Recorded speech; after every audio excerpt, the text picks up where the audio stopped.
আমরা তো সবাই ইন্ডিয়ার থ্রি ইডিয়টস মুভিটা দেখছি। থ্রি ইডিয়টস মুভির দুইটা ডায়লগ ছিল কমন, যেটা ছিল রিস্টার্ট আর অল ইজ ওয়েল।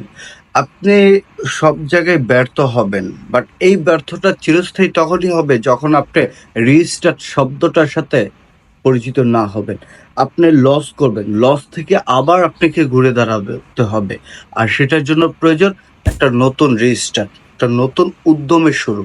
সো আপনারা যারা অলরেডি ট্রেডিং এ লস করে ট্রেডিং থেকে বের হয়ে গেছেন, এখন যারা ট্রেডিং এ আবার কাম ব্যাক করতে চান খুবই স্ট্রং একটা বাউন্স ব্যাক দিতে চান, তারা আমার এই ভিডিওটা দেখেন। আমার এই ভিডিওটা আমার ইউটিউব চ্যানেলে আপলোড করা হয়েছে। এই ভিডিওটা দেখলে আপনি এখানে একদম ক্লিয়ার একটা মেসেজ পাবেন যে কিভাবে স্ট্রংলি আপনি আবার কাম ব্যাক করতে পারবেন, আপনি কিভাবে খুব ভালো একটা রিস্টার্ট পাবেন।